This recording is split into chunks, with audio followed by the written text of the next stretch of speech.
right now. So, Bismillah ar-Rahman ar-Rahim. And inshallah, today we're going to be hopefully wrapping up some of what we talked about because we've got some work to do, of course, in regards to Fiqh of Marriage. So, we're just going to go over some of the things that we've been working on for quite a while. And we were in this whole conversation of how Islam builds homes, and in other words, how Islam makes the house a home. And we kind of had a couple stations, let's call them that, a couple stations that we covered. So we talked about the beginning of the relationship in terms of, our feelings. How do we relate to this relationship? Is it a romantic relationship? Is it a commitment? And we talked about, well, in order to bring about this relationship, you're talking about the figures involved. So we talked about the figures involved, and in other words, what kind of characteristics are we supposed to be having, whether male or female? What are the main descriptions that we're supposed to be looking for? We also went into, okay, that you have these descriptions, but that's not enough. You can have a description into something, but there's still supposed to be a certain planning on how to make this happen. So we talked about prioritization in Islam, and we talked about this kind of like a prism type of thing. We said, okay, you've got a beam of light, but then you would have the prism, and this prism would let you see the primary colors and what they consist of. And that's basically when we speak about Sharia as a whole, sometimes people might just focus on the slogan and just focus on perhaps one side of that beam and not realize that it actually consists of a number of different tasks, and just keep on looking at that ayah. وَأَنَّ هَذَا صِرَاطِي مُسْتَقِيمًا فَاتَّبِعُوهُ وَلَا تَتَّبِعُوا السُّبُلَ فَتَفَرَّقَ بِكُمْ عَنْ سَبِيلِهِ. Just remember this ayah, that there's a sirat mustaqim, but this sirat mustaqim, what do you want to do? فَاتَّبِعُوهُ. You've got one, فَاتَّبِعُوهُ. That فَاتَّبِعُوهُ basically consists of that shadda in the word فَاتَّبِعُوهُ. So you've got one, you need to basically recognize that there's a gradual process. That's what the shadda can teach you, a gradual process that you have to learn how to grow little by little. Number two, there's consistency. And number three, that's what would make commitment and build in that commitment of al-ittiba', that commitment in following the steps of Quran and Sunnah. And definitely, you will not be able to know what your purpose is and what goal you have to get to unless you actually learn and educate yourself about it. So that's basically what we're trying to do. We're trying to educate ourselves on seeing this beam of light and seeing the different primary colors, the different areas of our priorities, and how we relate to the different duties within our home. So whether we're speaking about the husband, we're talking about the children, we're talking about the house, we're talking about all of these different areas. Of course, certainly, we started out with the husband and we said what to look for in a husband. We talked about, well, it's not enough that, yeah, we can definitely have these things in the husband, but then we can confuse ourselves on how do we relate to these priorities within our home. So we talked about a salihat, qanitat, hafizatul ghaib, because we wanted to make sure that we're not making up our own definitions that is based on rhetoric. We want to make sure that we go back to the evidence, Quran and Sunnah, to help us understand these lines and these, let's call them the different colors within the marriage. Let's call them the different areas, because we definitely can be influenced by a number of different influences. We're talking about Western culture, maybe Arabic culture, maybe Pakistani, whatever culture, Somali, whatever culture there is, and think of ourselves as perhaps understanding the religion based on its tradition and not based on other influences. But that's why we're going back to Quran and Sunnah in order to understand, how do we live that second? How do we live that tranquility? How do we live that stability? How do we live that peace? Because that's what the whole word of second basically means. And how do we make that generate Mawadda and rahma. Mawadda being affection, rahma being mercy. So we basically took it based on the Quran and Sunnah and tried to break down the key things in the relationship between the husband and the wife, and how do we actually make this house a home. And certainly we went into talking about this mawadda, which is affection, and we went into, well, the heart relationship. How do we relate? What is the foundation? And this isn't rhetorical. We have to put this as the intention. What is actually on the inside your heart within that relationship, and how do you maneuver yourself, your aim, your mindset? That's that area. How do you change your mindset from being centered around yourself to being centered around making this a successful relationship? So we talked about winning the heart being basically your pathway to win an argument, or even more important than winning the argument. We talked about that piece of it, and certainly we talked about the dangers or even the importance of sight, whether the danger in looking outside the home, whether we're talking about online different materials, or whether we're speaking about outside, whether for the man or the woman. And we also talked about the importance of the woman herself, or the man himself, being the place of entertainment, being the place of amusement, being the place of what will bring them happiness, bring to the spouse, of course, or to their spouse happiness. Because إذا نظر إليها سرت, well, that's not necessarily only true for the woman, but it is also true for the man. When she sees you, she sees happiness. Please do not bring in all that nagging and all that criticism and put her down and think that by putting her down, you're acting masculine. Absolutely not. Because guess what? If you look at the Quran, believe it or not, you count these ayat that more focused on talking about what builds a man and what makes masculinity, more than it actually focused on what builds women. And this is actually important to keep in mind, because if we have outstanding men within our society, you're really going to be seeing great women getting developed. Because for a woman, once she sees and recognizes your manhood, she recognizes that she won't necessarily be capable of living but her femininehood. And once you act as a man, that basically gives her this vibe and this inspiration to live her femininehood on her own. Oh, they come in. All right. And of course, we talked about certain things in the relationship, the art of basically voice, the art of tongue, and how we speak, and learning how to communicate. Because if you know how to communicate, then you know how to reach out to the other person and let them basically respond to you in a way that, let's call it, responds in a way that matches what really is within your heart. So sometimes our failure to use the art of our voice, the timing, and perhaps maybe the method that we use to deliver the message, sometimes that failure can be perceived and can be misunderstood by the other person, and then you're confused what just happened.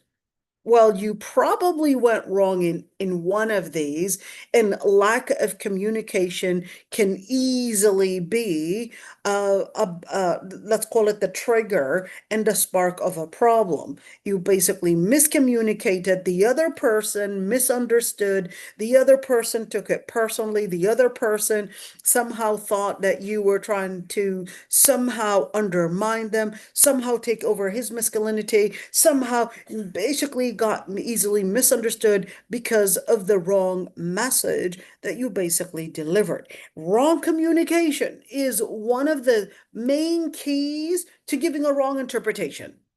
If you said something wrong, or you probably used the wrong voice tone, or probably wrong timing, of course, the other person is going to not only misunderstand it, but they're going to misinterpret it. and then they're going to reinterpret your intention. They're going to reinterpret your intention because to them, they're looking for what is the motive behind this? What are you trying to get to? So that's why having that sincerity is one key thing to making sure that you go to the main drive. Think of it as the main drive. Think of it as really deep in your hardware, which is your sincerity, your intentions. And that's why the Prophet ﷺ was always focusing, even in religion, إِنَّمَا الْأَعْمَالُ بِالنِّيَّاتِ وَإِنَّمَا لِكُلِّ امْرِئٍ مَّا نَوَى. Even when it comes to religion, we may focus on the action, but Allah subhanahu wa ta'ala is telling you, well, actually, the key driver within this whole act of whether act of ritual or whether it's the act within a social dynamic, whatever it is, the key driver is actually intention. Intention is the key thing to make this ibadah from a ibadah or from a worship, a ritual to a aada or just a traditional thing, or perhaps even switch it from a ibadah to perhaps something that you will be held accountable for. And we went into certainly the art of making love, but we're not done with that, by the way. That inshallah, we'll be talking about it in a different session in regards to what is halal, what is haram in the part about private relations slash intimacy. We'll talk about that later on, inshallah, in another detail. But this is, just kind of think of it as a general conversation right there. We left off at this one. So remember, we're right now trying to, I guess, scrutinize these areas. Number one is a second. Number two, basically, we're talking about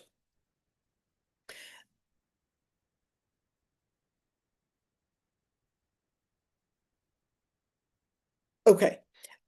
So in relationship to al-mawadda and al-rahma, we basically finished all that mawadda. Now we're going to the rahma piece of it. Okay, for the rahma, we basically need to scrutinize it a little bit more because how are we going to get to the rahma piece of it? How do we get to that second and get to that rahma? So here we go. Of course, we could see different hadith and different ayat basically telling us about how to get to that rahmah. Number one is al-qalb. Again, it's basically within the heart. So within the heart, of course, there's a combination. When you look at the ayah, when you see the qalb, it actually contains the opposite of when you see the mercy. What is mercy? You won't generate a feeling of mercy unless you put yourself in the place of that person's pains. That's the only time that you will have that mercy. Not until you imagine or you put yourself in proximity, in close proximity with that person, are you really going to be feeling and understanding what that person is going through. And this is rahmah. How do you understand? How do you generate these feelings? You generate these feelings. Remember the hadith when the Prophet ﷺ had actually said, Allahumma inni as'aluka fi'l al-khayrat wa tark al-munkarat wa hubb al-masakin. I ask you, Ya Allah, to give me the ability to do what is good and to leave what is evil and to love the needy. When you look at these three, do what is good. So, in other words, you already know what's good, but you just are lacking at times the ability, meaning that great, or meaning that feeling the urge or feeling the ability to do it. You may know that, hey, I need to be doing Qiyam al-Layl. I would love to be a person that is reading Quran frequently. I would love to be a person that's attending classes. I would love to be this, but I don't know, every time I want to do it, I just don't feel that energy that I'm ready to do it. That's why you would make that dua. Allahumma inni as'aluka fi'l al-khayrat. Yes, I know the importance of attending a class. I know the importance of remembering Allah subhanahu wa ta'ala. I know that in theory, I do great. I'll answer all those questions in theory. I'm outstanding. But in practice, that's where my shortcomings basically fail. And that's where my shortcomings, they basically come in. And that's where I fail, which is in implementing what I already know, at least in doing what's right. And in terms of doing what's wrong, I know stealing is haram. I know that doing such and such is haram. I know all these things, but there are times where I guess my drive just overcomes me and then I fail. That's when you would make that dua. But I already am making that dua. I still didn't get there yet. I make that dua frequently. So the Prophet ﷺ is giving us this key. What is it? حب المساكين. If you want to be a person to be that is able to do all of that, the Prophet ﷺ is giving us a piece of therapy.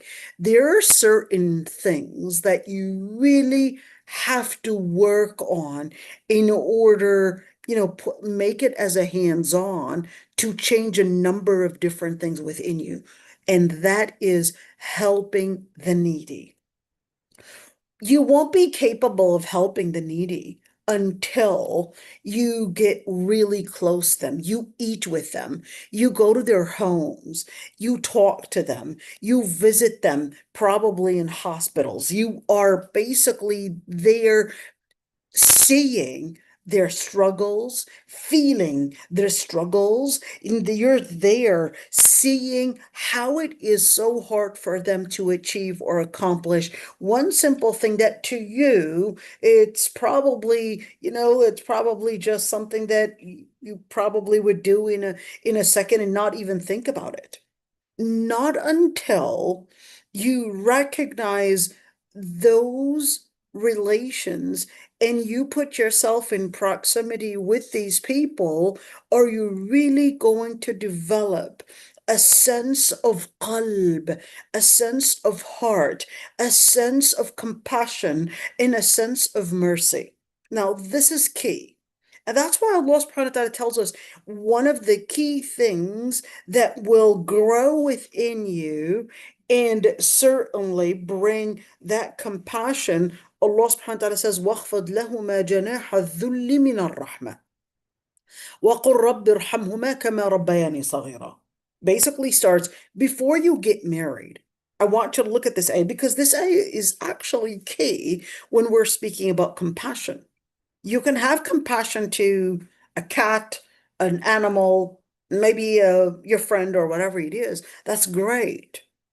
But the first and true compassion that really matters and that really will be considered as the seed to later grow as compassion to basically the people around you, including your spouse and etc. It actually starts with the compassion when what you have towards your parents, because no one will ever contribute in you and in your life as much as your parents, because each and every single person around you, including your spouse, is expecting, something in return. So they'll probably work, they'll probably, I don't know, maybe buy this house or probably put food on the table, etc., because the husband is expecting, hey, some sort of obedience, something in return, no matter who this person is. Except your parents, they're not necessarily expecting anything in return. In fact, they would be the happiest people, and they would be the most people to be so happy to see your success, because when they see you succeeding, they'll consider that success belonging to them as well.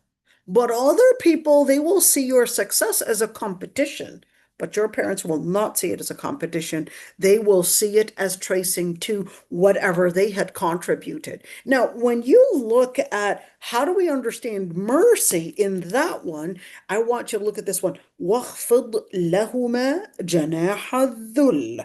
The ayah says, I want you that khafd. What is that? Khafd? Khafd is basically to put something, you're putting something down. You're certainly this is talking about making it as a sense of a metaphor, that it's kind of like a bird laying their wings in a way to embrace, just like the bird would embrace their own children. But the ayah is saying, I want you to flip that. I want you to embrace your parents the way a bird would embrace his own children.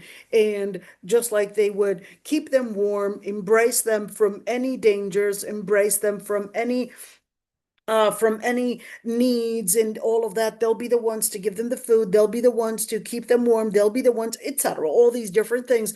That's when that ayah said, well, okay, I want you to live this il-khafd. I want you to take away your arrogance, and I want you to not let the shaitan drive you, that, you know what, I want to make sure that they're not the ones that are trying to be authority here. I want them to know that I've got my own ego. They're not battling me.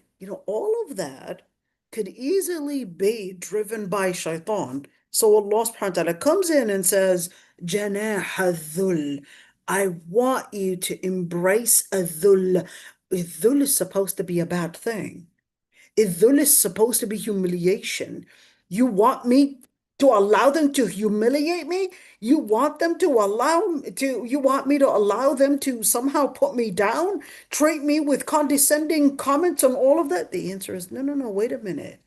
Even when they might do that, Islam is telling you, I want you to never let your arrogance go beyond. And therefore, what should I replace that with? I want you to replace it with rahmah. But they're coming in, they're yelling at me, they're doing all of this.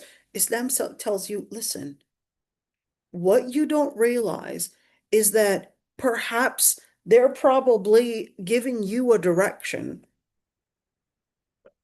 and pressuring you with a number of different duties, not because they want you to struggle, but because they recognize that this short-term struggle that they're probably wanting you to do in a task of probably cleaning the car, washing the dishes, whatever it is, that's in order to protect you from a long-term struggle in how to build a mindset of perseverance, a mindset of grit, a mindset of how to stay strong in the face of challenges. That's what they're trying to build within you. So Islam tells you, I want you to redirect your focus from thinking that they're somehow trying to put you down, to recognize that they're trying to make you a strong person. They're not trying to put you down, but they're right now putting you down because they don't want others to put you down. They're trying to put you not down, but they're actually trying to help you recognize how infrastructures work in order to not have others put you down, because they always want you on top. So, and that's why he said, وَقُلْ رَبِّ ارْحَمْهُمَا كَمَا رَبَّيَانِي صَغِيرًا. And say, Ya Allah, grant them mercy. I want you to see how this ayah kind of shifted. First, it was talking about, as a direct imperative verb, وَخْفِضْ لَهُمَا, etc. And then it shifted and say, Ya Allah, grant them mercy as they had disciplined me and as they had raised me as a young child. I want you to see that shift. And what do we actually see within that shift? We see in that shift to first analyze the relationship, and then you want to repeat to yourself. And that's one thing. This isn't just in the relationship with parents, but we're talking about the relationship with perhaps a spouse, that sometimes when you're struggling with a certain ego, with perhaps a certain situation, that you take in the time to ask Allah subhanahu wa ta'ala to help you with this perhaps maybe wrong character, with this misunderstood behavior that your spouse is probably misunderstanding. So you're saying, Ya Allah, grant me the ability to be good. Grant me the ability to be of a kind person. Grant me the ability of one, two, three, all these different things. And what you're doing is that you're taking in one, a place, a time to review what you had committed. In number two, you're asking Allah subhanahu wa ta'ala to give you that support and that ability in order to be able to live up to that commitment, to that principle. And at the same time, you're also recognizing the situation that you're in, recognizing the situation.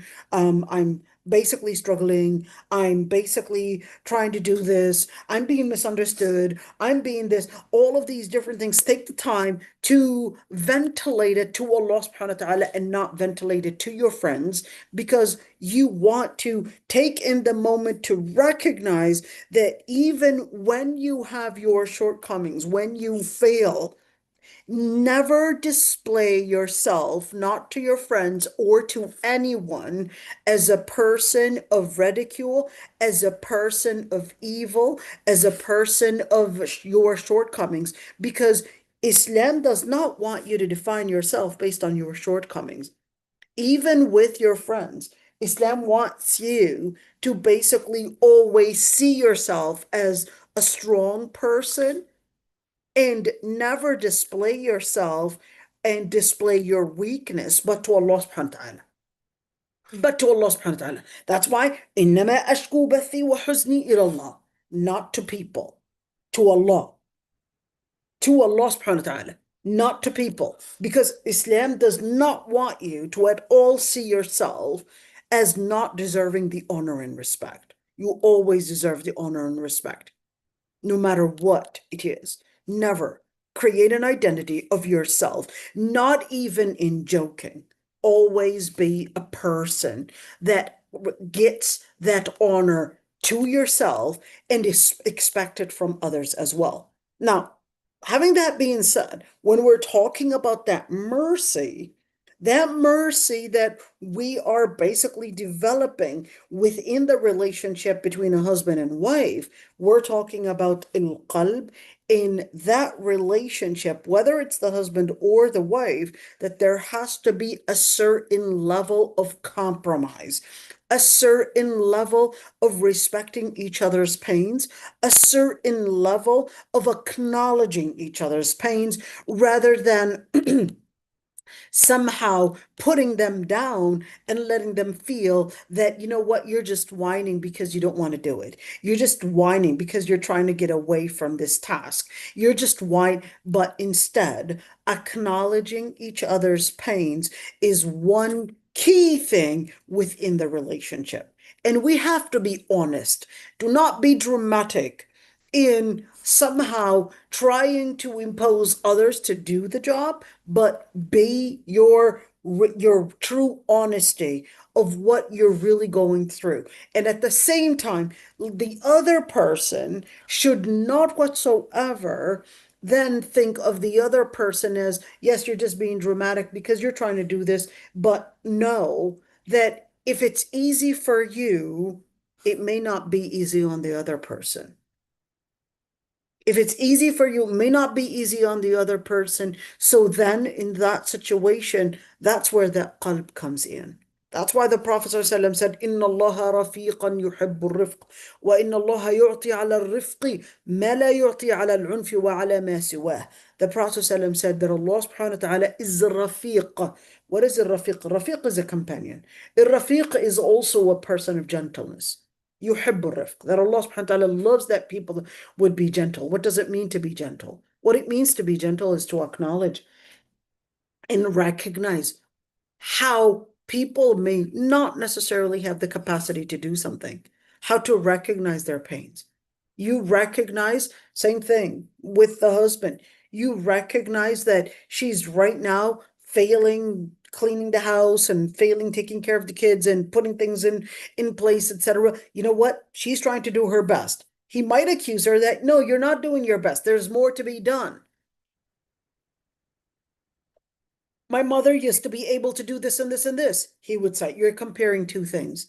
Your mother lived a completely different nature, completely different body, completely different society, and you cannot compare the two. Certainly, I agree with you. Maybe your mother was capable of doing this, but you have to remember that we differ in our capacities. We differ in our bodies. Just because your mother was capable of doing this when she was her age, that doesn't mean that her body is capable of giving her the energy to do the same. So if this person is telling you, I'm really not capable of doing this. At night, I'm barely able to move my legs because the work is so much. I need help. Hey, come in and consider that there is that rahmah, there's that rifq, there's that rahmah. Come in and help within the household and or help within whatever she's trying to do. Certainly, she may have her shortcomings, and you can consider that, you know what, that's a woman's job. Well, it's a man's job to also be compassionate. It's a man's job to also have rifq. It's a woman's job to, same thing, have rifq. It's both of our jobs. If this relationship and both sides are not having rifq, are not having compassion, and are accusing one another of just being dramatic, then in that situation, we're going to see another sentiment arising. The other sentiment, well, you know what? It's a sentiment of retaliation. It's a sentiment of, you know what, since you don't understand how I feel, I'm going to put you in the same situation and I'm going to play the same role and basically reverse it at you. Whenever you come to me complaining, I'm going to say the same thing and tell you, oh, you're just being so dramatic. Oh, it's a piece of cake. I used to see my father doing this and this. How would you feel? You would feel that your pains weren't acknowledged. And that's the same thing. If you play the same note, she's going to play the same note. And guess what happens? Once the relationship goes in that way where I'm playing a note, you're playing a note, and then we're going to start trying to compete in trying to expose one another, in trying to somehow undermine one another, then this isn't going to be very happy. This isn't going to bring a happy ending. This is definitely going to be the spark and the battle starting right there with this kind of lack of diplomacy and lack of compassion. And then we're going to start finding all those areas of how we can trigger pain in one another.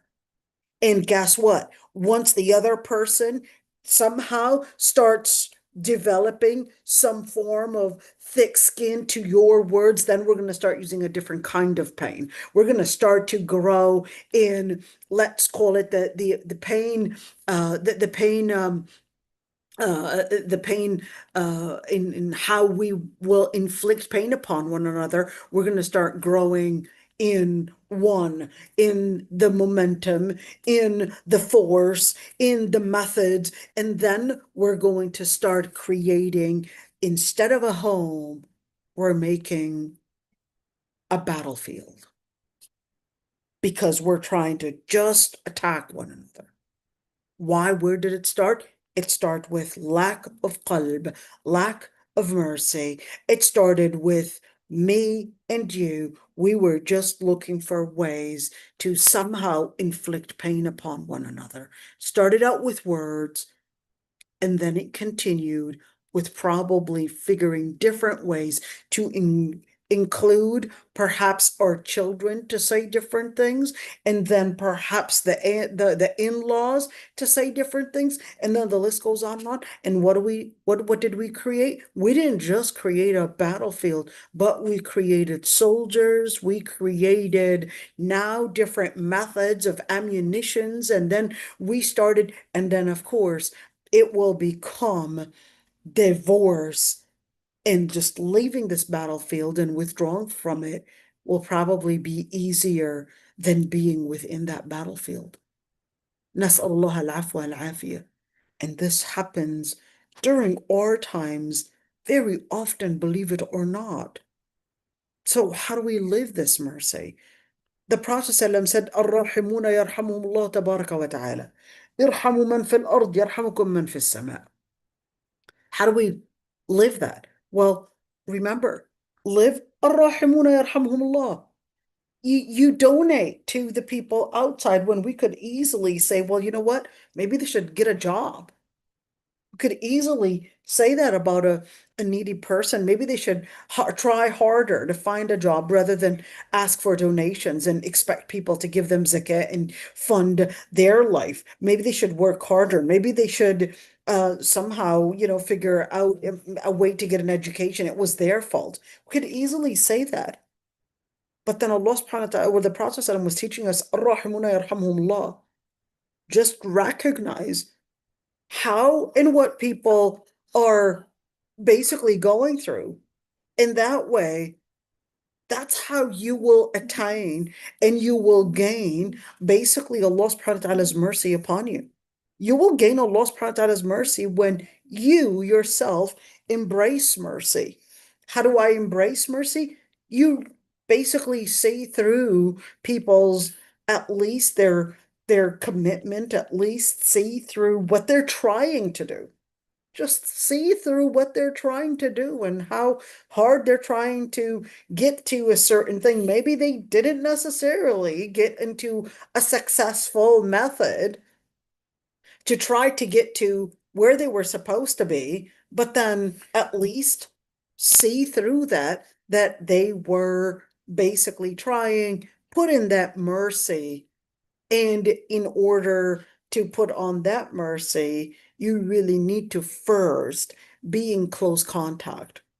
You need to be in and listen to what they're going through. Let them talk. Do that active listening and just hear what they're going through sometimes.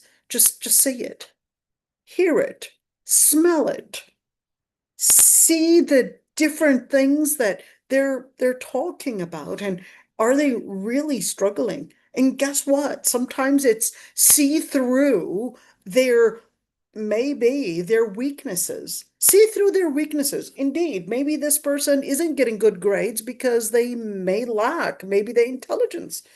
Maybe this person has some kind of a difficulty in achieving a certain thing because they lack social skills, or maybe they lack perhaps maybe the ability to move on. Good for you if you have it. Thank Allah subhanahu wa ta'ala if you have it, because not everybody does. Remember the hadith al-Mundhir ibn al-Ashaj ibn Qais?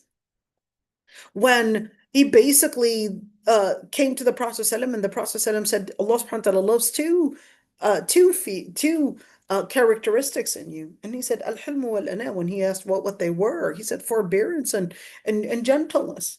And he said, are they characteristics that I built in myself, or are they things that Allah subhanahu wa ta'ala built in me? He said, no, they're actually things that Allah subhanahu wa ta'ala built in you. And he said, Alhamdulillah alladhi, what? جبلني على خلقين يحبهم الله ورسوله. Alhamdulillah, that Allah subhanahu wa ta'ala created in me two characteristics that Allah and His Messenger love. In other words, if you have a characteristic that you are lucky to have, you're privileged to have, you didn't create it in yourself. It was Allah subhanahu wa ta'ala that put the seed to it. And perhaps maybe you managed to grow the seed and irrigate it, good for you. But if you didn't have the seed, other people may have tried to irrigate it, but the seed is probably not there as in its foundation as strong as your seed. So the amount of effort that you probably needed to put in to grow this seed, they might have put even more effort and they still didn't manage to get to your planting. Why? Because you're lucky that Allah subhanahu wa ta'ala put that seed in you. If you manage to do things that other people, despite the effort, they didn't get to whatever accomplishment you had gotten to, just recognize that it's Allah subhanahu wa ta'ala that gave you this characteristic, that gave you this capacity, that gave you this potential, that gave you this ability. Thank Allah subhanahu wa ta'ala. And when others lack it, have that compassion to recognize that they might have put in more effort than the effort that you put in. Having that compassion is extremely important because remember, Allah subhanahu wa ta'ala will judge you based on not the accomplishment, but will judge you and reward you based on the effort. Just keep that one in mind. In other words, you might have probably gotten to success, but Allah subhanahu wa ta'ala is, and the other person may not have achieved, but they put in the effort. Allah subhanahu wa ta'ala may let that person that put in the effort get to Jannah for the effort, even though you got to the level of success, but you didn't make it to Jannah. Nas'Allah al-afwa wal-afiyah. Why? Because Allah subhanahu wa ta'ala is not looking at the outcome and the result. Allah subhanahu wa ta'ala is looking at the effort that was put in and that sincerity. Same thing. You put in that sincerity and let the other person put in that sincerity and put in the effort, but don't judge their sincerity because they didn't get to the result. Just keep that one in mind. Don't judge their sincerity because they didn't get to the result. And Allah subhanahu wa ta'ala will judge your sincerity. And this is key. When you look at ar-rahimuna yarhamhumullah tabaraka wa ta'ala, that's the same thing we would say to the husband, and especially the husband, because there's no question that as women, we are physically and in many ways certainly weaker and stronger in different ways, depending on what we're talking about. We're stronger and probably enduring pain, maybe stronger in certain things and all, but in the overall is that we are weaker physically. We have muscle mass that's completely different. So therefore, it would be important to see ar-rahimuna yarhamhumullah from the husband to be a merciful husband. And when that woman is probably going through her cycle or maybe had her baby or maybe, yes, help in with the household. Because remember, especially, when we're talking about a woman that had her baby or a woman that probably is nursing or etc. In back home, it would take the whole in-laws and the whole society. Back then, they used to make all these different teas of, I don't know, coconut and cinnamon and cardamom and whatever it is, and let her drink. And everybody would basically help, especially those beautiful Moroccan cultures. They would have everybody would basically, make a celebration and they would be cooking, I don't know, from the different soups and the different fingering soup or something like that. I don't know what it's called. Okay, different soups and different types of teas and all of that to make her life easier because they recognize that bearing a child is not easy. Getting a child is not easy. It is basically the hardest pain ever. And not until we recognize that the circumstances that we're living in today are different than back home. Back home, the whole society was there to help. Right now, you're taking over the whole society. A woman is taking over the whole society, and a man is taking over the whole society. You guys are left alone to manage this on your own. So therefore, when she gets the baby, or she's probably on her cycle, or she's probably, perhaps not being capable of, completing all the different things that she's supposed to be doing at home. You come in, the dishes are piled up, or probably, just the things are not in their place. Well, you know what? Come in and pitch in, and instead of coming in to somehow be critical of everything, maybe you can show compassion and actually help out instead of coming in, it's your fault, why are you not doing this, my mom used to do this. Maybe you can come in and show compassion. Well, that's not just the husband, but that's the same thing with the wife, that he's probably coming in, maybe coming in with maybe perhaps a hard day at work, or probably just confused, or probably got laid off, or whatever it is. Same thing. الراحمون يرحمهم الله. Recognize he's probably getting two jobs. He's probably even struggling with this job, trying to make things basically, in their best shape, but then the income is not enough. The income is not enough. That's الراحمون يرحمهم الله. Don't expect and compare yourself with your friend that she's buying this and she's buying that and all of that. Because remember, ir-Rahma is part of Islam. You don't necessarily, money is the cheapest thing ever. The value of your relationship with your husband is the most important thing. That's the priority. That's the most valuable thing. The valuable thing is really the relationship between you and your husband. Learn how to do money management. What can I give up on? What should I basically perhaps maybe learn maybe new recipes with cheaper items or cheaper maybe ingredients, basically because we can't afford maybe more expensive ingredients, or maybe name brands or whatever it is, different ways to help us figure this out. If they lived on less material and less resources and had the happiest life ever, why can't we do it? Why can't we do it? That means it is achievable. So how can we live? الراحمون يرحمهم الله. How can we live in recognizing each other's pains and at the same time live to support one another? It's not enough. Yeah, I understand how hard it is on you, and then I go sleep. Yeah, thanks for the word of compassion, but it's not a word that I'm looking for. I need help. I'm failing. I'm not here to tell you, give me a nice word and just go sleep, or just go on your social media.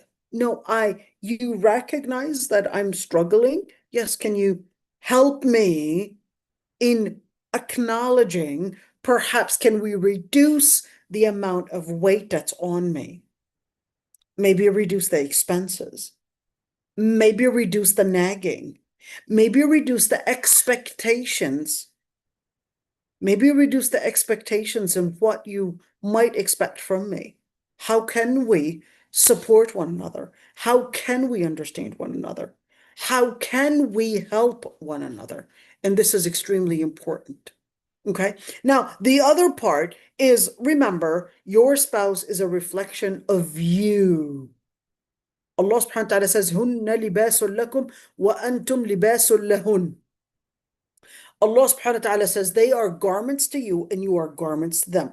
But I love this part of that ayah, because when you look at libas, you talk about libas as a garment. When you talk about a garment, you're talking about something that covers you. You're talking about something that is really close to your skin, really fits your size, because if it was the wrong size, then it wouldn't be something that basically is fitting you, and it would be extremely uncomfortable to wear something that is too tight on you, or too small, or perhaps even too big. It would be too hard, and it wouldn't be comfortable to dress in something like this.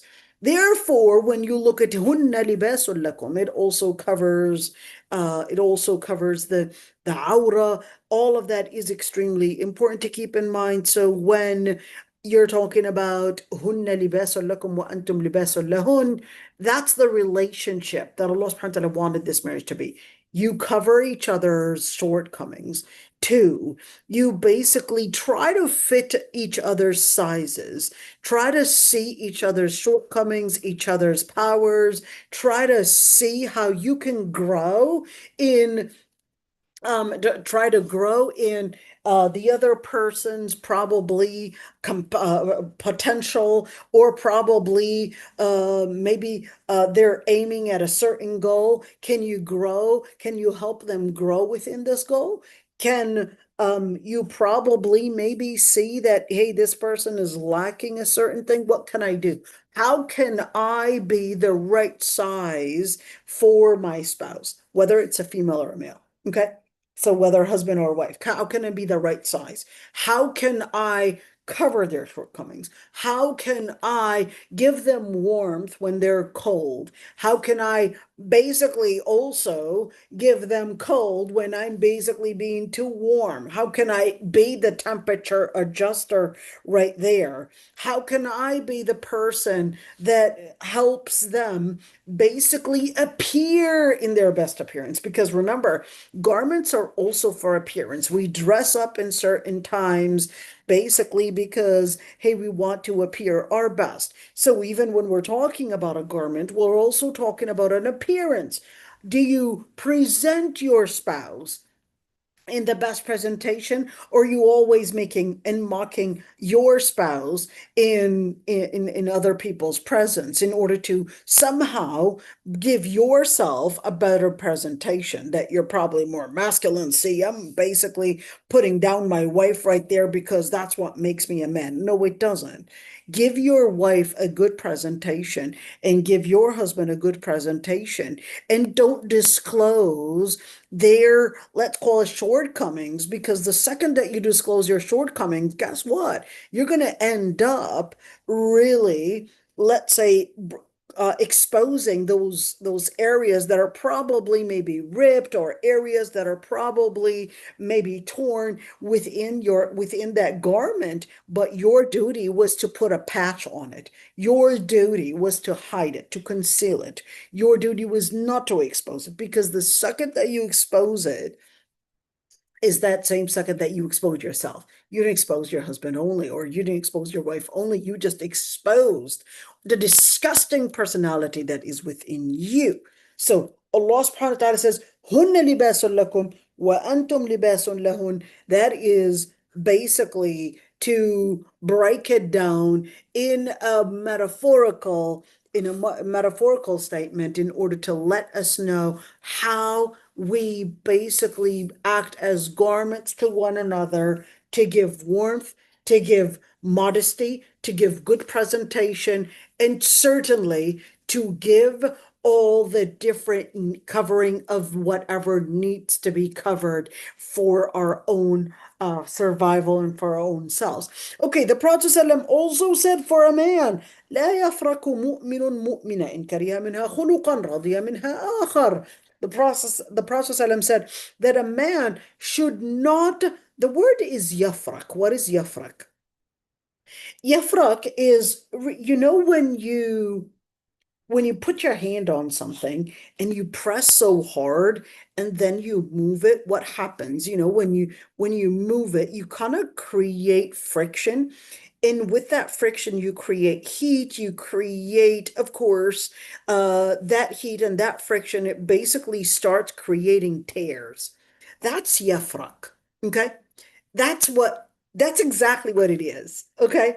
When a spouse is probably putting a lot of criticism, or probably maybe a lot of these condescending words, and what they will do is that, without them realizing, they're creating heat. The person is about to blow up of anger because they're feeling that they're not being understood, and that they're feeling at that moment that they're being torn.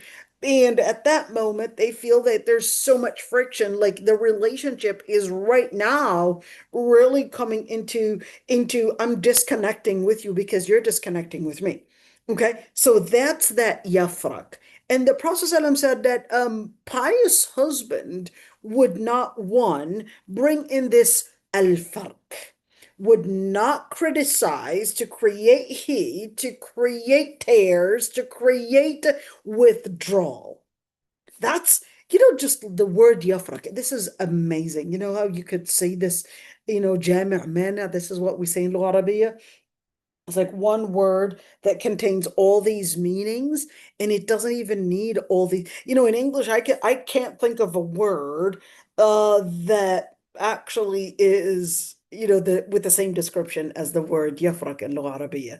Maybe I lack the English vocabulary, perhaps, but maybe you could write me in the chat of what you think is an equivalent word for yafrak. But in Lugha Arabiya, just look at that.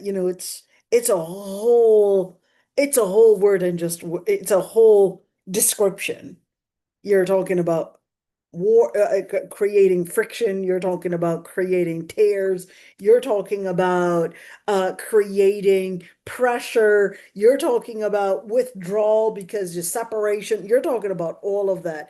And that's what happens when a lot of times men might think that, I'm making her grow stronger, when in reality, you're just creating a withdrawal because of that, all that constant criticism, all that constant tear that you're probably creating on the inside, all that constant all that constant blaming is going to create on the inside a sentiment of hatred, a sentiment of withdrawal, a sentiment you're turning her off, a sentiment where she's feeling that she's disconnecting with you little by little. But the process that I'm saying, well, that's not what a pious man would do. A religious man does not do that, because just remember, you may hate one thing that probably is an attitude of hers, but you're going to love another. You're going to love another attitude, and you're going to love another description, another characteristic. So, in other words, let your eye see the beauty even when things go wrong. Just find something that you would love, focus on that rather than focus on what you might hate, and just embrace her. Because if you don't, and if you think you're looking for perfection, well, you're not perfect yourself. You're not perfect yourself. So don't try to think that, I'm going to make you so perfect by giving you more criticism, by giving you more blame, by giving you more pressure, because what you're doing is you're tearing me. Because what you're doing is that you're tearing me. And by tearing me, guess what happens? With that tear, I'm just going to start separating. Little by little, I'm going to start separating without you realizing. And that's why the Prophet ﷺ was teaching us, the man needs to have that mercy. And that's the same thing. That certainly these words were directed at a man, or at least men, but that's the same thing with women. If they're trying to do their best and I guess making, trying to get all the different jobs, or probably get income, or probably be on time, or probably do different things. Some people, they basically do better at other things. But hey, this is their capacity. Maybe they can do better. So that's the same thing that we would tell women as well. Don't pressure too much. Give them their space. Reduce from that criticism and that nagging, and reduce from all of that, perhaps maybe that tearing, that you might think that somehow, I'm going to get him up to a certain level. That's the same thing we tell the women as well. We tell the women as well. It's not, speaking to one side and not leaving the other, but we'll tell the women as well. Reduce the nagging, reduce that criticism, reduce that comparison as well. Once you start comparing, yeah, my dad used to do this, my dad used to do this. What are you doing? You're basically letting him feel that you are not embracing his manhood. The same thing. You would hate it if you were to tell you, my mom used to do this. How come you can't do it? My mom used, because you're going to feel that you're comparing me to one a person that lived in a completely different circumstance. The data was completely different. Their bodies were completely different. The circumstances were completely different. So you're comparing me to a person that probably was born in, maybe, I don't know, right now, of course, right now I'm seeing grandmas my age, so were born in the 70s.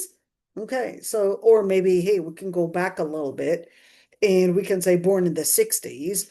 So that means they were perhaps when, right now my sister is actually telling me her mother-in-law's my age, kind of, and my sister is only what, 29, 28, and her mother-in-law's my age, believe it or not. So, that kind of makes me feel old, but whatever.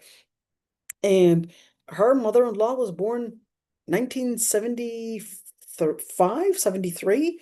So yeah, just imagine that. So yeah, so right now we're looking at a completely, I guess, in the 70s, in the 80s, it's completely different than perhaps right now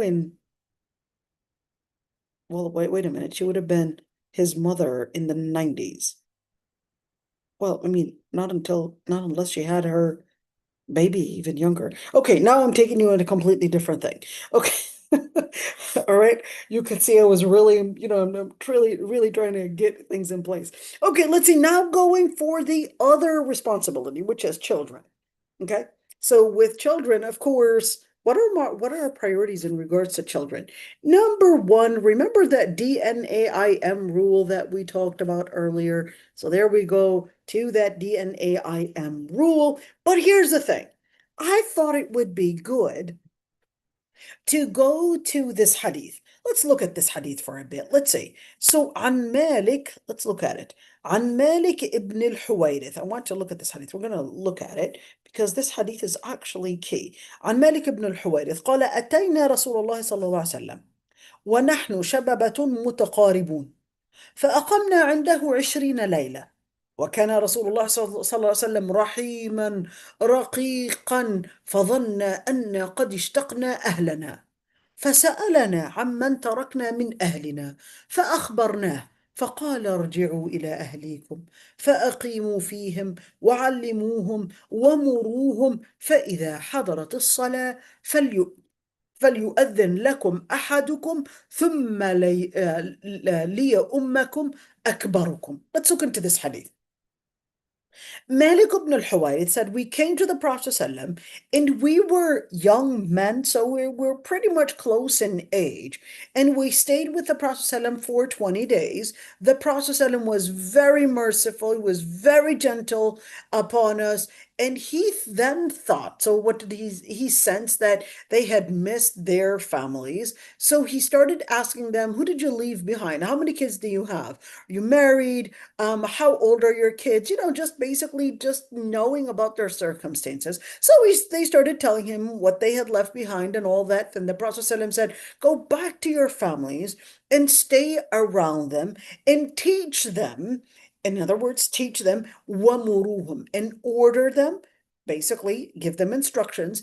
And then when the salat time comes, let one of you do the adhan, and then the eldest would be the imam. This hadith really is outstanding in all the meanings. If you look at this one, shababatun mutaqaribun, young men, the Prophet ﷺ was observing all of this, and he could see that they're young men, perhaps maybe in their early 20s. And of course, at the time, it was 12 years old, 13 years old, and they would be married, by the way, even men. They would be 13 years old and 14 the second that they would reach the age of puberty. In fact, even before they would reach the age of puberty, they would already have the fiance ready, and it was arranged marriage, so they're already ready, okay? But here, of course, they were in their early 20s or probably late teens, and he said, we stayed with him for 20 nights. So it was kind of like a learning experience, and of course, in close relations with the Prophet ﷺ. And he said the Prophet ﷺ was rahiman raqiqan. As a teacher, it's extremely important to be rahim, extremely important to be raqiq. Rahim is basically a person of mercy. Raqiq, a person of sensitivity, a person of gentleness. Don't rush in changing the other person. Sometimes give them time to basically learn, to basically grow, and all of that. فظن, I want you to look at this one. فظن أن قد اشتقنا أهلنا. So he expected that, I mean, 2 weeks, about 20 days had passed, 14, 2 weeks, passed, and here we go. It's a young guy, so certainly they start missing their families. So the Prophet ﷺ sensed that they had already missed their families, and he started asking them who they had left behind. Now, this is extremely important. For a da'iyah, know what their circumstances are like. How old are you? How old are your kids? Are you married? What are your kids? And are they going to school? What type of schools? All of these, because it creates and lets the other person know that you care. That you care and you're part of understanding the circumstances that your families are in. So it's not being nosy, but it's actually feeling a part of it. And especially in our society right now, asking such information is deemed as somehow, you're going too close and that you're asking too many questions. We really need to take away these kind of Western liberal society, an individualist society culture, because in an individualist society, that's that they're seeing that don't ask me about all of these different things, but in Islam. No, this is part of showing compassion. This is part of showing that you care. This is part of making the community become a family. This is not being nosy, but this is being family. But this is being caring. But this is being understanding. But this is being there without me needing to ask many questions. I can get just by knowing you have 5 kids and you are married, you're not a divorcee, or that you're a divorcee, and or probably working this kind of job, we would get an idea of what help you might need, what I should be doing as your Muslim sister, or get an idea of what struggles you're probably going through. Just by this piece of information, you can put in a number of different key information to help you know how to be the true sister or the true brother to that person, just by recognizing, oh, divorcee with 5 kids, ages are 13 and going down. Oh, that's enough for you to know. All the pressure on her mind. Same thing on the other way. She's married, has 3 kids, ages are, this age and that age. That's enough for you to imagine the struggle. And if not until we feel that, will we really recognize. So the Prophet ﷺ, he started asking about the different things. فسألنا عمن تركنا من أهلنا. I started asking, like, who did you leave? What are their names? Gives you an idea. What are their names? How old are they? What school do they go to? What do you do for a living? All of that gives you an idea that, hey, this person is really feeling and understanding what I'm going through. فقال ارجعوا إلى أهلكم. He said, go back to your families. Now, what he recognized, you know what? There's a relationship that you need to build with your families. Look at that. فأقيموا فيهم. This is key. أقيموا فيهم. What does it mean, أقيموا فيهم? It's not enough to just be there and be on your phone and not talk to them. أقيموا فيهم. What is الإقامة? الإقامة is actually building a communication. Al-iqama is to be there present, is to basically share the moment, is to have a walk with them, talk with them, maybe go to the restaurant together, maybe talk together, put that phone away. That's aqimu fihim. That's aqimu fihim. Aqimu fihim, in other words, you live with them wholeheartedly. That's aqimu fihim. But that iqama will not be considered as an iqama if you are basically away. Maybe you're there at home, but if you're probably working on your research or probably working in your office, but then you barely come, but then of course you're not building a relationship. So the Prophet ﷺ was teaching them what quality time means and how to build that. So he said, فَأَقِيمُوا فِيهِمْ. They're not going to be learning from you unless you put in that quality time with them. وَعَلِّمُوهُمْ. Then once you put in the quality time, عَلِّمُوهُمْ. Then now you've got stage 2, which basically comes with that instruction. عَلِّمُوهُمْ. Start giving them instructions about different things in life, about different things in what is important in their education, what is important in their deen, what is important in their health, what is important in their relationship with one another, etc. Yes, that child, when that brother is fighting with his other brother, you probably are getting angry. Why are you guys fighting? Just be quiet and all of that. But what they're learning is the social skill of anger management, is the social skill of how to solve problems between our siblings, how to live that integrity. You're just angry that, oh, they just got in trouble. Well, now is the time to teach them how to communicate with one another, how to not put each other down, how to live up to that principle. So that's alimuhum. You teach them basically that relationship. You teach them how to live up to that principle. Wamuruhum. But there's no way to live that integrity or their religious integrity unless there's also an instruction. Wamuruhum, and order them. So there is that discipline. It-ta'lim is one thing, and the discipline is another thing. I can give you information as theory, but there's the other side to it. Well, I will tell you, do such task. I want you to complete this. I want you to stop doing this. There are certain orders.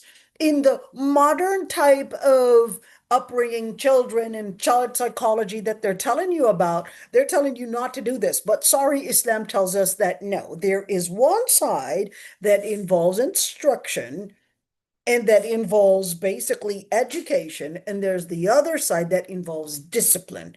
Do not do this. Discipline involves maybe giving certain privileges, taking away certain privileges, giving orders to instructions, making certain basically ending to something. We're going to end this at now. This is the enough. You're only getting half an hour for this. Let them recognize there's dunya and there's akhirah. There's akhirah. That akhirah, we're not just talking about akhirah to mean judgment day, but we're talking about akhirah, that there is an ending to your dunya, to your entertainment. How to end it, how to put in that will, how to recognize the will, how to channel the will, and that's wamuruhum. You teach them where that goal is trying to take them to and what you're trying to channel their wills into, and then they would have to learn how to pick it up from there and be the ones to control their will, to channel it towards their own successes in this dunya and in this akhirah. فَإِذَا حَضَرَتِ الصَّلَاةِ. How do we actually put that in? Think of it as cementing all these pieces together. How do we cement the education, the iqama, which is the quality time, and that order? How do we cement these together? You cement it. فَإِذَا حَضَرَتِ الصَّلَاةِ فَلْيُؤَذِّنْ لَكُمْ أَحَدُكُمْ. When it's time for salah, let one of you do the adhan. Let maybe your eldest son do the adhan, maybe your youngest son do the adhan or the iqama, and then فَلْيُؤَذِّنْ لَكُمْ أَحَدُكُمْ. One is going to do the adhan. You're going to line up for jama'ah. That's that cement that is to bring within that congregation that discipline together. After salah, we're going to do a family dhikr right there, and basically that moment of probably later on maybe opening up a conversation, something funny happened, something sad happened, etc. Then we'll basically make that as ثُمَّ لِيَؤُمَّكُمْ أَكْبَرُكُمْ. Let that recognition for the kabir, the Prophet ﷺ had mentioned in another hadith, لَيْسَ مِنَّا مَنْ لَا يُوَقِّرُ صَغِيرَهُمْ كَبِيرَهُم. It is the person that does not respect the elderly is not part of the Muslim ummah. How do you give respect to your older sister? How do you give respect to your older brother? How do you give respect to your older person, basically your grandmother or perhaps the older uncle, or etc.? Maybe giving them a spot to sit in, maybe to let them eat first, maybe to acknowledge respect for them, honor. That is part of Islam. Not until we develop these mannerisms are we really going to live that family. What does it mean to be family? It means to embrace one another. What does it mean to embrace one another? It's not a rhetorical statement. To embrace one another is to acknowledge each other's weaknesses, is to put in our strength and our power to basically cover up when others are basically failing. That's what it means. Number three is to also support one another in enhancing somebody's basically shortcoming, and one disciplining them, or probably encouraging them, or probably let them get that instruction and say, hey, this is what you need to do. You're struggling with this. Here's how you could do it. Here's the plan. Here's an idea. Here's an instruction. No, you just need to recognize that there's more effort that needs to be done.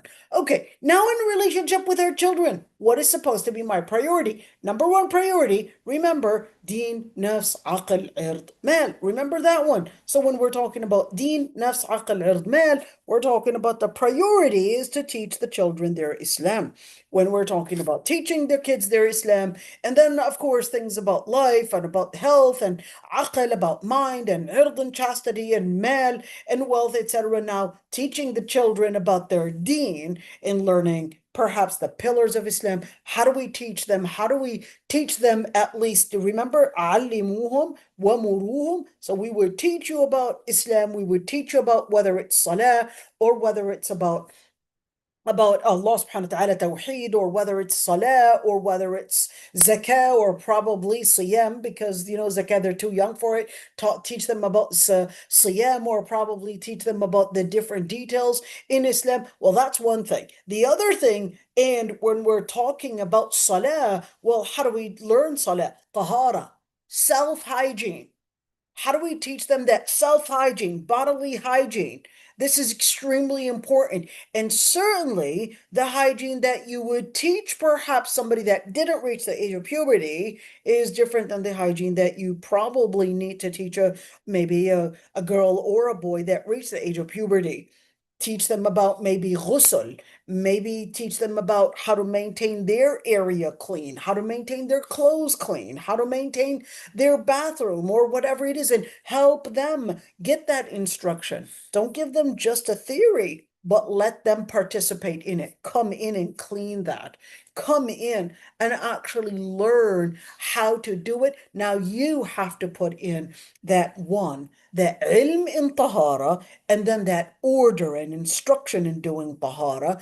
And certainly the younger age is different than the older age. When you're teaching a young one, potty training perhaps, and is completely different than when you're teaching perhaps a girl that's getting into the age of puberty, or a boy that's getting into the age of puberty. Then we're teaching them about maybe bodily hair, maybe ghusl, maybe puberty, and when to do ghusl, when to do all of that, and those different instructions about tahara and all of that. This is extremely important. And about clothes as well, that actually comes with it. Now, understanding the different halal things, perhaps when we're talking about the five senses, letting your children get into that discipline in early childhood. You shouldn't be talking about your brother that way. This is actually haram. This is falling within what Allah subhanahu wa ta'ala had regarded that وَلَا تَجَسَّسُوا وَلَا يَغْتَبْ بَعْضُكُمْ بَعْضًا. This is part of that tajassus. This is part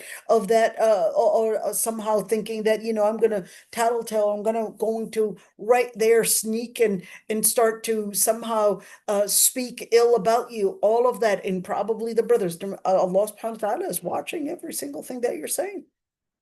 Or even starting to put each other down. Allah subhanahu wa ta'ala says, it says about calling each other names.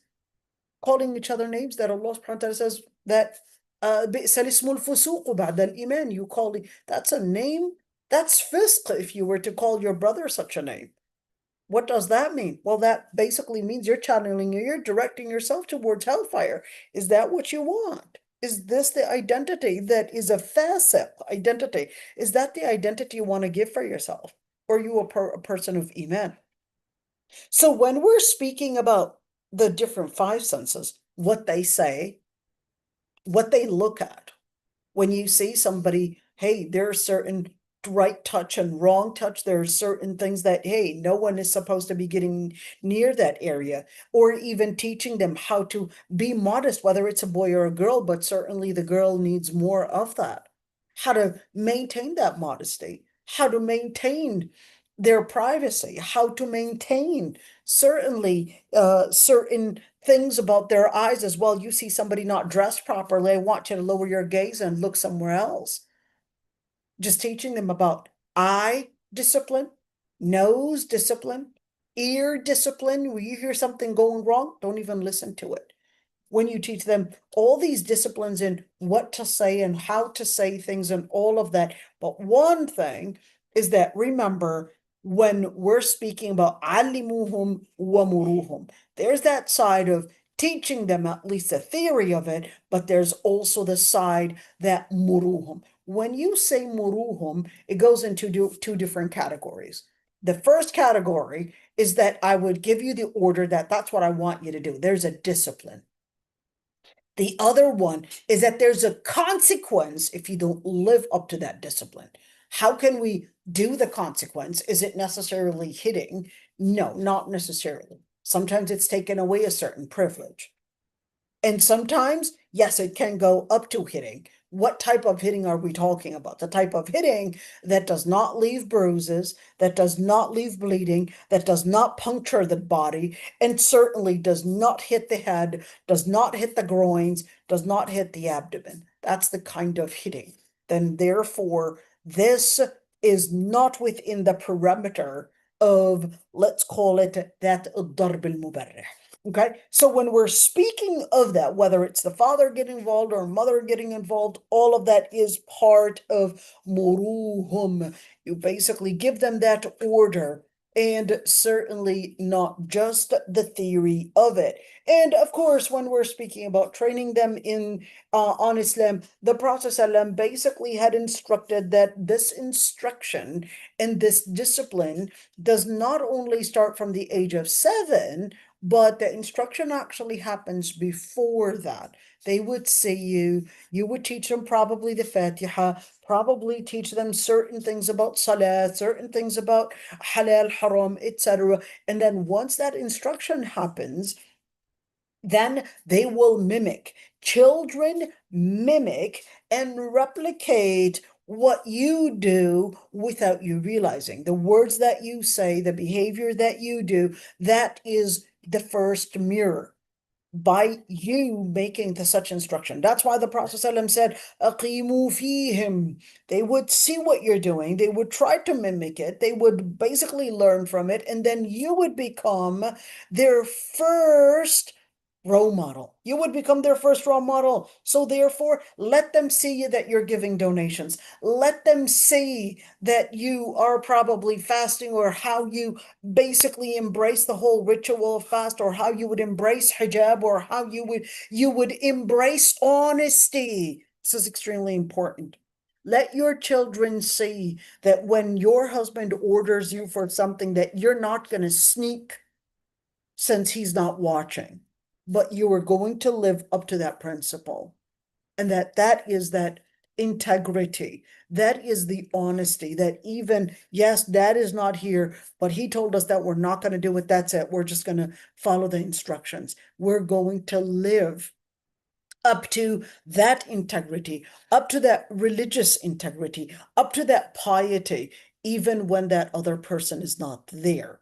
Now, that they will see on you. That will create within them that trust towards you and that trust towards their father, because they see their father through you.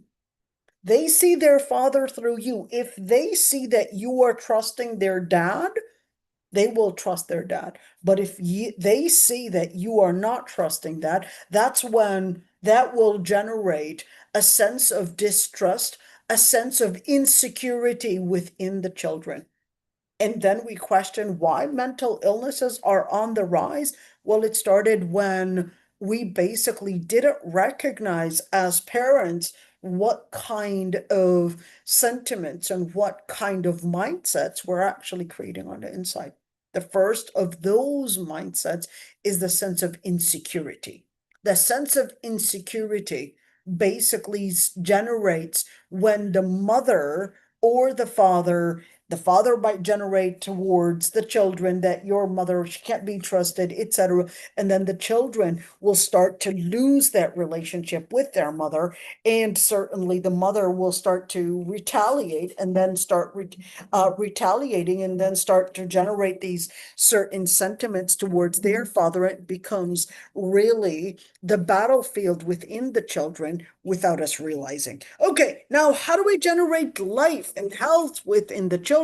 What they eat, how they understand their health, and raising their backs is extremely important to help them how to sit in a right posture, how to eat right, how to, that's you. You're the one that buys the food. You're the one that goes grocery shopping. What are you feeding the kids?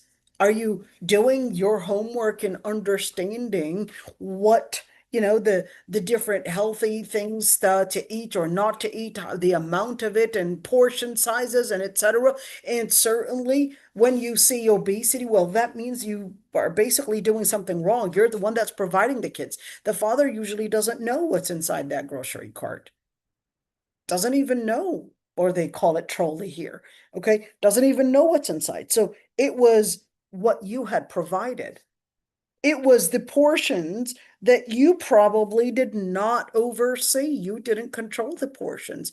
Certainly, then in that situation, you've got some responsibility towards one, making sure that we're talking about whether physical hygiene or physical health or whether it's dental health or whether it's basically getting into the right foods, all of that, because that's going to make a big difference in how they also recognize the importance of it. Because healthy bodies, that's going to help them generate a healthy mind. Healthy mind, pure, halal, thoughtful resources. It maintains good deen. And when we're talking about healthy mind, we're talking about, hey, how much of time are you putting in and investing to learning your deen? That's the first thing. How much time are you putting in to invest in learning what would also perhaps maybe guarantee a better future for you in terms of your education? How do they really understand the importance of having good grades? Do they understand the importance of what they're learning? Do they put it into practice? Are they using their time wisely to perhaps when they're watching something, are they doing what is brain rot and what is considered as brain rot? Or are they, hey, you put in perhaps the amount of time to watch a documentary, to watch maybe seerah, to watch maybe hadith, or to watch maybe something about your deen, or to watch maybe something that is going to help you do maybe money management, maybe healthy things and how you can live healthy or whatever it is, all of that. And so we're talking about what brings in the information. You control that. And by the way, one thing I would like to say, I find it really hard that mothers are saying, well, my children have their own iPad, so I don't always control it. What are your children doing with their own iPad? What are your children doing with a phone in their hand? Right now, studies are telling us that children should not be getting their own phone, not until they're college students. All right. Now you can see those studies that are actually speaking of how phone usage is affecting and it has a direct correlation with basically grades and their achievement. So we're actually looking at very important things here. And if we're not really up to date with all of that, then we're really losing our children. So we're talking about what's coming in into their brain and how we discipline them in teaching them how to control also their urges and what happens in that brain and how to create within them the power to become leaders, basically. How to become leaders. The most important thing about becoming a leader is learning how to communicate. Learning how to communicate is the most important thing in learning how to become a leader. How do we communicate? How do we expand their vocabulary? How to expand, of course, their ability to speak their minds. This is important when we're speaking about aql. But of course, what's in their mind? Are they seeing through the vision of Islam? Are they seeing through, remember how Ibn al-Arabi actually said about Ibn al-Arabi said about Abu Hanifa, he said, أما أبو حنيفة فقد جعل القرآن مرآته فأبصر الحق. He said, as for Abu Hanifa, he made the Quran and the Sunnah basically be the lenses that he sees through. And he was capable of seeing the truth. In other words, make the Quran and Sunnah be the lens that you see through in order to know whether what you're doing is right or wrong. Teaching your children that basically helps them be critical thinkers, but be the critical thinkers to see things around them through the Quran and Sunnah. That's a critical thinker. A critical thinker in the modern Western mindset is to be critical and basically objecting everything that relates to religion and tradition. That's when they tell you to be critical thinkers. But when it comes to critical thinking on postmodernism or atheism or even Western liberalism and all of that, they'll tell you that that's not critical thinking. They don't expect you to be critical thinkers within that area, but they'll tell you and encourage you to be critical thinkers of religion, tradition, etc., but usually not of their own culture that they're trying to indoctrinate you in. They don't want you to be critical thinkers on to criticize or even scrutinize feminism or liberalism or individualism or Western culture. They want you to see that as basically the superior lifestyle, and therefore everything that doesn't live up to that quote unquote superior lifestyle that they want you to think of as superior, then they're considering that you're not being critical thinker. So in other words, they're actually considering the liberal lifestyle, the Western liberalist lifestyle, that's basically superior, and therefore anything that does not live up to, or at least matching that type of lifestyle, that it's basically inferior. But Islam wants you to be a critical thinker in helping you see Allahu Akbar.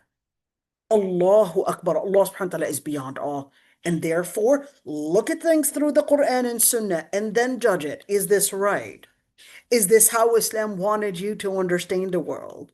Is this how Islam wanted you to basically live your own lifestyle as? Or what are you really seeing? Are you being indoctrinated?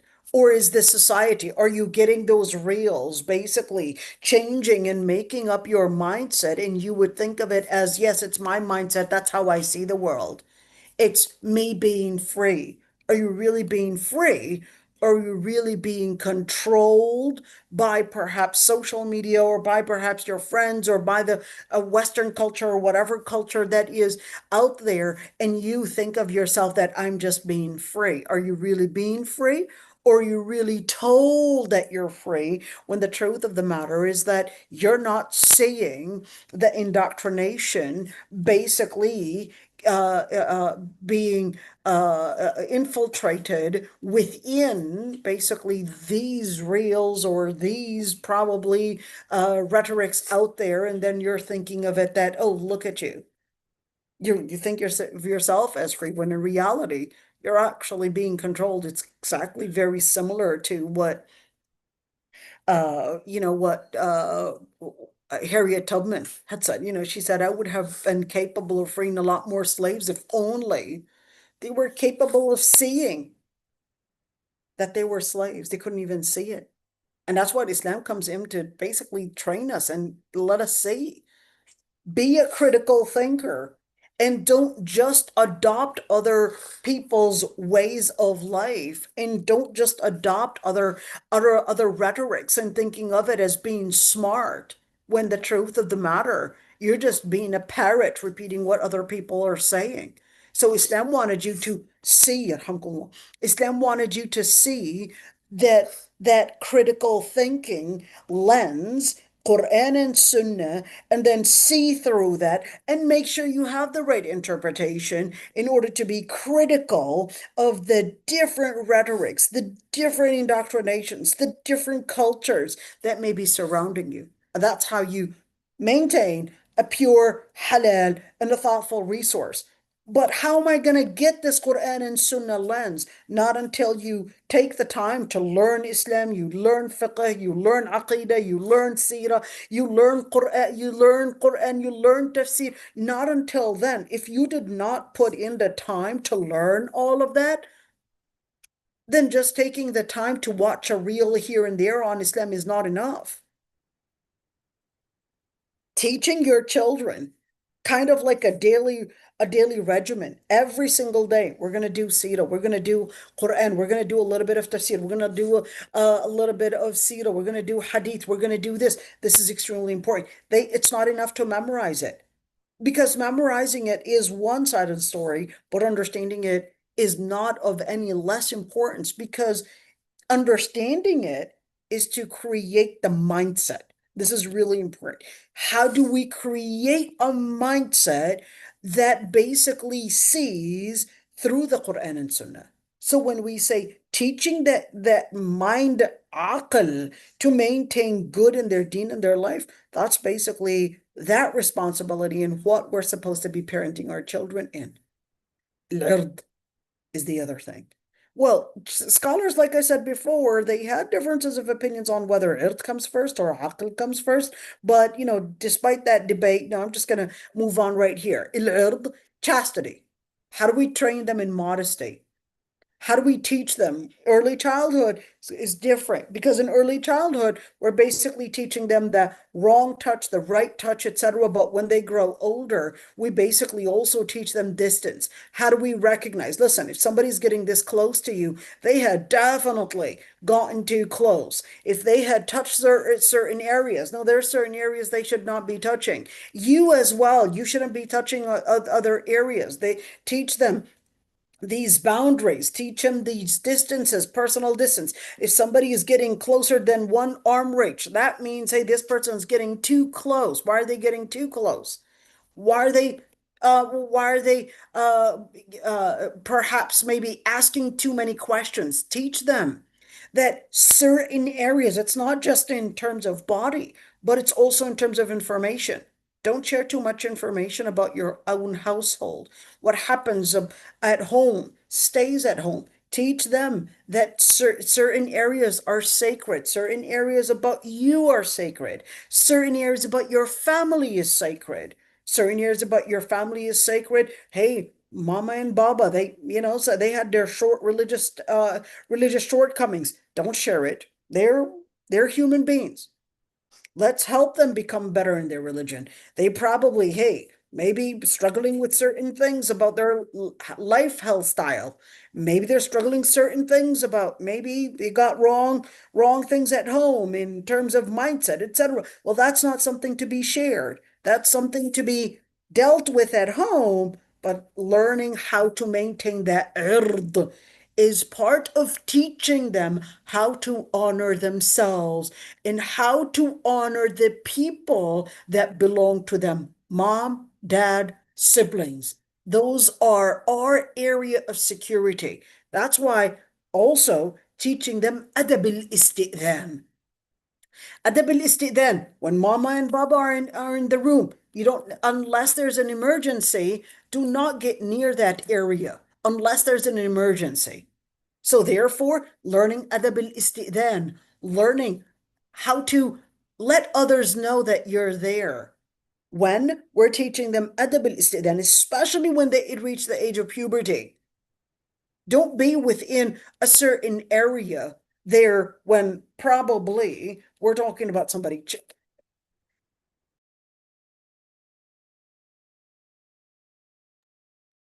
Probably a certain area somebody is changing or something basically needs to be respected. So adab al-istidhan is extremely important to teach them, because that's ayah in the Quran. That's an ayah in Surah An-Nur. Once they reach the age of puberty, certain spaces don't get near. learn how to knock, learn for boys. If a certain area is dominated by women and you've got an area that's majority of women, you don't belong there. Same thing for a girl. If a certain area there are more men in there, don't go there. Don't even approach that area. Stay back. Learning these areas in terms of distances, areas of sanctity, areas of asking and seeking permission, and learning these orbits, that there are orbits that are with the information, with the physical closeness. There are certain orbits that you do not belong in there, and you have to respect that information or physical contact or being in proximity, that's not something that you're supposed to be. You're supposed to be getting near. This is extremely important because this is part of adab al-istidhan. When you go to your friend's house, don't be roaming around the house. Stay within the living room. That's where they put you. They seated you in a spot. Please stay in there. Don't roam around the house. Don't ask questions about certain things within the house. They put you in a certain place. Same thing. If you're in an area, there are more women there. Once you reach, you're a man now. You shouldn't be in an area where there are women if it's a boy. And if it's a girl, once you're right now, you're starting to show signs of puberty, you got to keep distance and not relate to men unless there's a necessity to do so. And even when you do that, lower your gaze. Don't give this very close eye contact. Lower your gaze for the boys and for the girls. So teaching them how to lower the gaze, teaching them the manners of dealing with the opposite sex, the manners of probably reducing talk, probably not engaging in laughter and chatting and discussion and all of that. That's actually not the manner of dealing with the opposite sex. Keeping distance, only limit it to what is necessary. And this is as part of what we train in our children. So these are priorities. As for mal, whether in halal resource or whether in administration, we're talking about money management, all of that, inshallah, of course, well, we talked about it before, but let the children also say, that this is how much money we have, and just letting you know that this is how much money we have is not necessarily give them insecurity, but let them know that, hey, there's a money management, there's a priority, and this is what we need to basically consider as our money, and let's call it a priority spending, and all of that is actually something that the kids would learn from the parents themselves. They would learn from early childhood. You have this much money. Do you really want to spend it on all that entertainment? Do you really want to spend it on probably name brands and etc.? Or would you really consider that there's a priority? How do we actually understand priorities? And sometimes, I guess with this whole banking system, sometimes that doesn't actually help. So sometimes to give children perhaps an amount of money and tell them, okay, here's that amount of money. What are you going to spend it on? How are you going to spend it? How are you going to use that? What is your priority? All of that sometimes is helpful, especially at a certain age. You don't want to necessarily do it at a very young age, especially, during our times, it depends on the area that you're in. So I'll let you basically, as a parent, consider if it's safe to do so. So you would have to, I guess, children, just keep in mind, they're not born with instruction manuals. So bad luck with that one. And sorry about that. So that's a very, very hard thing to do with no instruction manual. But just keep in mind, every child has its own instruction manual. So what you might do with child A may not be the right thing to do with child B, because each one has a completely different key.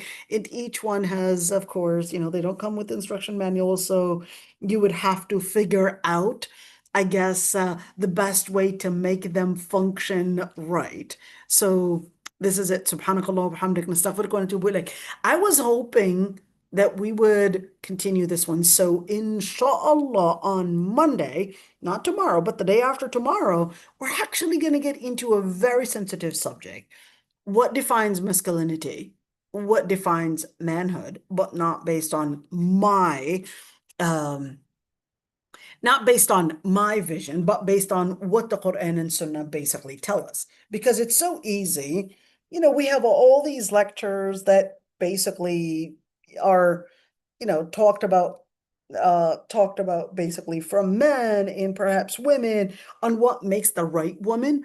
But what we need to get to is what makes the right man and the right woman, because they both come together, and therefore we need to understand those bases. So inshallah, we will basically do that on Monday. If there are any questions, I'd be happy to answer them. I know this is going to be, inshallah, a very sensitive topic, but hopefully, inshallah, it would be beneficial, inshallah. If there are any questions, go ahead. Let's see. The sister here is basically telling me that she's not going to be continuing because she thought that it was going to be different. By the way, this is the basis. When we continue the fiqh of marriage, there's going to be more fiqh, but this is just, let's call it the cement, putting the pieces together. There's going to be more in relationship to fiqh. This is different kind of a fiqh, I guess, trying to understand. That's okay. Trying to understand those pieces. So this sister is saying, you know what, I'm not going to continue, but that's okay. Sister Senna, go ahead, dear.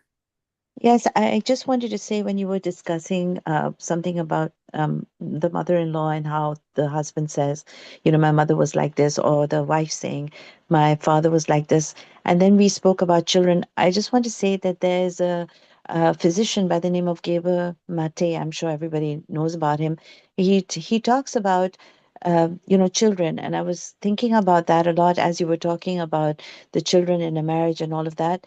That every child, even when you have parents who are having children at different, you might be three or four children, each child will have a different, like his experiences or her experiences are very different from the other child. So you can't even compare what that child is going to be or what that relationship of that child is going to be with the parent, because it depends so much on the emotion of the parent, the circumstances, and so much of that is involved in the actual, I was just trying to think that, there's such a lot of depth in trying to understand where we stand as human beings, as parents, as children, and there's no comparison. And like you said, even we don't come with any catalog or any like something that a manual that helps us to understand each and everybody's side. Like I was just thinking about my relationship with my mother is so different from my sister's relationship with my mother. So each one of us has got a different understanding, a different connection. And the same would be with, like everybody. I mean, basically, it's such, you've opened a big understanding. And I love the way you spoke about the Rahma and how you brought it all together and connected all the dots there. That mercy, that is the epitome of mercy that you mentioned, and how we're supposed to really bring that into even our marriages. So thank you for this wonderful class. MashaAllah. Allah يحفظك يا رب. I'm married, alhamdulillah, alhamdulillah. My husband, alhamdulillah, very thankful to my husband. But I also do recognize the pains that many women go through and the pains that many men go through. So I don't want to be at all biased and think of, they come in with a feminist, like a feminist view, but I also don't want to be a misogynist either, because I think recognizing one another's pains and having the compassion in both ways, that's what actually great it creates the foundation of جعل بينكم مودة ورحمة. And he said بينكم, it's like both of you need to practice that mawadda and rahma. But what happens is that many times people are like, well, you practice it first and you'll see me practicing it second. And Allah subhanahu wa ta'ala is telling you, listen, listen. No, I want you both to practice it. جَعَلَ بَيْنَكُم مَوَدَّةً وَرَحْمَةً. I want you both to work it together. I want you both to live that principle. I want you both to put in that sukoon, and not until both of you put it in together are you really going to see that sakina. And sakina is basically that stability, is that peace, is that tranquility. Not until then. And this is something that, I would see often, that the man comes in, he's like right there, tearing and breaking, exactly like that la yafrak. And that's a thing. If the man comes in and the woman is not hearing his pains, and the woman is also complaining of certain pains, and the man is like, no, no, no, no, trying to disregard the pains. Not until we feel and understand each other's pains are we really going to live in that compassion. Are we really going to live in that sukoon? Not until we recognize our weaknesses to really live up to it, and not until we recognize that, hey, at least they're trying. Let's help. If you think something needs to be done, go ahead, pitch in, then continue criticizing and tearing and accusing my intention. It's so easy to accuse other people's intentions, but it's so hard to pitch in and say, okay, I understand. Let me help you. SubhanAllah, Allah subhanahu wa ta'ala says that ادفع بالتي هي أحسن فإذا الذي بينك وبينه عداوة كأنه ولي حميم. Just put in بالتي هي أحسن, put in that good attitude, that good behavior. You're going to see the person that you might really hate and have a lot of animosity towards. All of that is going to be changing, let alone if it's a husband and wife relationship. You shouldn't be having animosity from the start. You built a relationship where he basically had high expectations of you, and you had high expectations of him. You both loved each other. So therefore, you came in with at least this hope and appreciation of one another, and acknowledgement towards one another that you are the right person for me. That's what you came in with, that expectation, with that mindset, with that hope. That was what you had basically had on the inside. He was praising you, and she was praising you, mister. She saw in you the man. That's the foundation of that relationship. And Mrs., he saw in you the beautiful female that he wanted to be with. Let's make that as the foundation. Let's continue that and make it grow in compassion to bring about a sukoon. This is important. Allah al-Musta'an. So I loved what you said, Sister Sana. Allah yarda annik ya Rabbi. There's always a lot more to say, but I'll just try as much as I can to, I guess, explain it in a way where it puts the pieces together and not necessarily fragmented pieces. Because when you put these fragmented pieces, sometimes it confuses us to see the bigger picture of how we can cement these pieces together to make this puzzle basically give us the best image of what the Quran was trying to portray as libas, or what the Quran was trying to portray as sukoon, as mawadda, as rahma, as khalaqa lakum min anfusikum, as zwaja, pairs. We're trying to put these pairs together, just like when, I guess we're reversing, the primary colors, letting it go, I guess, in a different way. I don't know if that's possible, but we're trying to reverse it, putting these primary colors and then letting you see how this ray and that beam of light that basically is beautifully white is actually coming in with these foundations. So that's what we're trying to do. All right. Go ahead. Assalamu alaikum. Alaikum. Wa alaikum Assalamu assalam. alaikum. Wa alaikum assalam. I'm new to this is today is my second class. Okay. So my Alhamdulillah, I like your lecture, mashallah, Alhamdulillah, Barakallah Fik. So I want to know like where I get the like do you have any WhatsApp group so Yes, that we I do can have a WhatsApp group. We okay, do have a WhatsApp group. can Yep. you join Yep, yeah join we me? Yeah, certainly, yep. inshallah. I'll send you that. We do have a WhatsApp group. We Okay. also, let me see, There's a right there. recorded class, like everything, whatever. All of them are recorded. Every single piece of it is recorded. Okay. Oh, Everything. Alhamdulillah, Alhamdulillah. Yeah. So yeah, that's why I'm expected. Okay, Alhamdulillah. And So pass on, you're all free to basically pass on the link right there. There's that WhatsApp group. We would basically announce those classes right there. And you could also go to gemsoflight.org. Okay.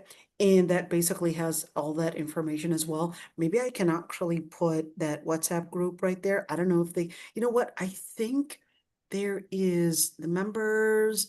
Let's say there is a way that I can actually put in a QR code, but it's not allowing me. Hold on. How do I get that QR code? Oh dear. Thought I mm, can do it. Okay. I click the join. So Okay. there's a All right. request to join, right? So Yeah. yeah. So we will put it out there, inshallah. Okay, Where I can inshallah. see it. Here we go. I just accepted you. Yeah, All right. inshallah. So Yeah, inshallah, you can join us. And there's also that YouTube. Every single time we basically have a lecture, we would also have it on YouTube live stream. So you could subscribe to our channel there. And definitely, every single person, you definitely have the permission to tell other people about our classes. yeah. Definitely, join our classes, even if you can't afford it. Don't worry. We're not going to run after you or run after your bank account. Don't worry about it.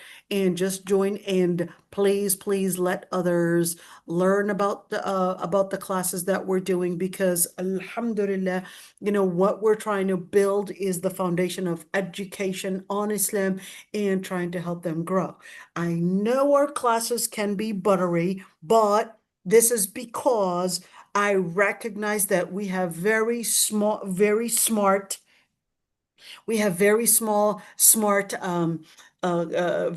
community. We have a very smart women, and I feel that it's about time that we would grow and advance basically the ilm that we are giving, and it's about time that we grow from being rhetorical, from being let's call it the motivational speakers to actually being foundational, to being advanced in the ilm that we would basically lay out. Because if our women right now are becoming, educated and basically advanced in all fields, why is it when it comes to Islamic studies, we're always seeing that they always need to be on elementary level? This is not right. So our classes, definitely not elementary level for sure. Many of it is actually college level, but that's because we have smart women out there. We have smart Muslims that we definitely have to give them that appreciation and that challenge to learn at a very high level in their Islamic studies. That's what Gems of Light is basically trying to do. We're trying to expand our Alhamdulillah. I already joined. Alhamdulillah. So Alhamdulillah. Alhamdulillah. So what we'll do, inshallah, we'll end the